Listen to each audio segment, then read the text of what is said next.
আসসালামু আলাইকুম শিক্ষার্থীবৃন্দ। আজকে আমরা ম্যাথমেটিক্স 2 বইয়ের পর্যায়ক্রমিক অন্তরীকরণ এই অধ্যায়ের একটা ইম্পর্টেন্ট অঙ্ক সলভ করার চেষ্টা করব।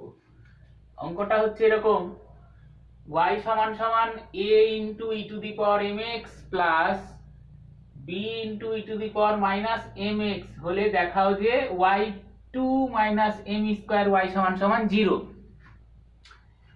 আমরা দেয়া আছে এতটুকু তো আমাদের বোঝার কিছু নাই, কিন্তু এই জায়গায় একটু আমার বুঝাতে হবে। সেটা হচ্ছে y2, এটা দ্বারা কি বোঝা যায়? y2 দ্বারা বোঝা যায় যে এর আগে আমরা যে y কে অন্তরীকরণ করে dy বাই dx লিখেছিলাম সেইটাই হচ্ছে y1। আমি এখানে একটু ছোট করে লিখেছি, এইটুকু তো আমরা চিনি dy বাই dx, ওটাকেই y1 বলে। সাফিক্স আকারে 1 দেয়া আছে, মানে নিচে একটা 1, তার মানে এটাকে সংক্ষেপে এটা লেখা যায়, মনে করতেই পারি। কিন্তু এটা দ্বারা কি বুঝবো? y কে একবার অন্তরীকরণ x এর সাপেক্ষে করা হয়েছে। একইভাবে পর্যায়ক্রমিক অন্তরীকরণ বলতে একের পর এক, তার মানে আমি y কে অন্তরীকরণ করে y1 পেয়েছি, y1 কে অন্তরীকরণ করে y2 পাবো। তার মানে dy1 বাই dx এটাকে y2 বলা যায়। এটা দ্বারা তাহলে বুঝবো কি, y কে দুইবার অন্তরীকরণ, এভাবে ডট ডট ডট ডট মানে পর্যায়ক্রমে 3 বার 4 বার 5 বার। তো আশা করি এই y2 দ্বারা কি বুঝাচ্ছে আমরা বুঝতে পারলাম। তাহলে আমাকে বলেছে এটা প্রমাণ করতে হবে। তো এই টাইপের অঙ্কে প্রমাণের লাইনটা আমাকে আগে দেখতে হবে যে প্রমাণের লাইনে y এর সাফিক্স আকারে যে সংখ্যাটা সর্বোচ্চ কত পর্যন্ত আছে। যেমন এই অঙ্কে সর্বোচ্চ 2 পর্যন্ত আছে, তার মানে আমাকে বুঝতে হবে যে এই যে দেয়া আছে এই লাইনটাকে আমাকে 2 বার পর্যন্ত অন্তরীকরণ করতে হবে, তারপরে কোনো কাজ হবে। তো প্রথম কাজ হচ্ছে 2 বার অন্তরীকরণ করা পর্যন্ত কাজটা করা। তো আমি প্রথমে দেয়া আছে বলে এই লাইনটা লিখলাম, এখানে তো আর বুঝার কিছু নাই। তো একটা কাজ করতে পারি, এই লাইনটাকে আমরা একটা সমীকরণ নাম্বার দিয়ে রাখতে পারি, পরে কাজে লাগতে পারে। এবার 2 নম্বর লাইনে কি করেছি? 2 নম্বর লাইনে আমরা উভয় পক্ষে x এর সাপেক্ষে অন্তরীকরণ করেছি। তার মানে এদিকে dy ddx নিয়েছি একবার, এদিকে ddx নিয়েছি, মানে d বাই dx এপারেও নিয়েছি এপারেও নিয়েছি। এপারে d বাই dx নেয়ার ফলে কি হয়েছে? y হয়ে গেছে y1। ঠিক আছে, আর এদিককার d বাই dx তো দেখাই যাচ্ছে। পরের লাইন, এই d বাই dx এখানেও কাজ করবে এখানেও কাজ করবে, এটাই আমি দেখিয়েছি এই 3 নম্বর লাইনে।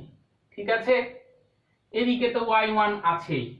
4 নম্বর লাইনে y1 তো আছেই, এটাকে এবার আমাকে অন্তরীকরণ করতে হবে। অন্তরীকরণের সূত্র আমাদের একটা ছিল না, যে এরকম d বাই dx ax সমান সমান a, আরেকটা ছিল d by dx e to the power x মানে ই টু দি পাওয়ার x। কেউ কেউ হয়তো এই সূত্রটাও আমরা লক্ষ্য করেছি যে এই রকমও আছে, d by dx e to the power ax মানে a e to the power ax। এটা মুখস্থ, এইটা মুখস্থ করলে এই দুইটা দরকার হবে। এই দুইটা যেহেতু আমাদের মুখস্থ আছে, এটাকেও আমরা মুখস্থ করতেই পারি চাইলে, এটাও সূত্র হিসাবে গণ্য হয়। আচ্ছা, তাহলে আমাদের এই অঙ্কে এই সূত্রটা ব্যবহার হবে, ই টু দি পাওয়ার ax মানে a e to the power ax। তাহলে এইখানে আমি দেখতে পাচ্ছি ই টু দি পাওয়ার mx আছে, সাথে আবার একটা a মাল্টিপল আকারে আছে, গুণ আকারে। তার মানে যাই গুণ থাকুক না কেন ওটার কোনো কাজ নাই, a থেকে যাবে। এখন E to the power mx কে ডিফারেন্সিয়েশন করলে হয় m E to the power mx, কারণ এই যে এরকমই ব্যাপার, ax A E to the power A X, M X M E to the power M X, সূত্রের মতন মিল আছে। একইভাবে এখানেও তাই, বি হচ্ছে একটা ধ্রুবক সংখ্যা, গুণ আকারে থেকে গেল, E to the power minus M X আছে, তাহলে এবার মাইনাস থাকার কারণে minus M E to the power minus M X হবে। পরের লাইনে নরমাল এই মাইনাসটা এই প্লাসের সাথে গুণ হয়ে মাইনাস হয়ে গেল, যা আছে তাই। পরের লাইন, এইখানে একটু বুঝার ব্যাপার আছে।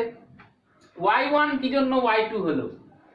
আমি বলেছিলাম এখানে y1 কে যদি আবার ডিফারেন্সিয়েশন করা যায় তাহলে y2 হয়। তার মানে এই লাইনটাকে আমি আরো একবার ডিফারেন্সিয়েশন করেছি, মানে এখানে একবার d বাই dx নিয়েছি, এপারেও d বাই dx নিয়েছি, তারপরে y1 হয়ে গেছে y2। আর এটা কি হয়েছে, এখানে যেমন a কনস্ট্যান্ট ছিল, এখানে কনস্ট্যান্ট হচ্ছে am কনস্ট্যান্ট, আর e to the power mx মানে m E to the power mx, ওই একই সূত্র। আশা করি বোঝা গেছে। মাইনাস আছে আছে, bm কনস্ট্যান্ট আছে, এই যে মাইনাস mx আবার ওই সেই minus m E to the power minus mx, একই সূত্র। আচ্ছা, পরের লাইন y2 তো আছেই, নরমাল গুণ m m m স্কয়ার মাইনাসে মাইনাসে প্লাস হয়ে গেল m m m স্কয়ার, আর e to the power minus mx তো আছেই। পরের লাইনে দেখতে পাচ্ছি এখানে m স্কয়ার কমন নেওয়া যায়, থাকে a e to the power mx plus b E to the power minus mx। এখন আমরা একটু লক্ষ্য করলে দেখতে পাবো এই ব্র্যাকেটটুকু দেখতে 1 নং সমীকরণের মতন কিনা, এই যে এতটুকু দেখতে 1 এর মতন কিনা, তার মানে এটাকে আমরা বলতে পারি y, এটাকে বলতে পারি y। এখানে যদি আমি একটু লিখে দিই 1 নং হতে, তাহলে একটু সহজ হবে। 1 নং সমীকরণে এতটুকুকে y বলে, তাই এতটুকুকে আমি y বলেছি। প্রমাণের কাছাকাছি চলে আসছে লাইন, এই m স্কয়ার y কে এবারে নিয়ে আসলাম, মাইনাস হয়ে গেল, প্রমাণের লাইন মিলে গেছে, প্রমাণিত। আশা করি সবাই বুঝতে পেরেছি। তো এই অধ্যায়ে আমরা চেষ্টা করব আরো কিছু প্রবলেম সলভ করার, সে পর্যন্ত সবাই ভিডিও সমূহ দেখতে থাকো। আজকে এই পর্যন্তই, সবাইকে ধন্যবাদ।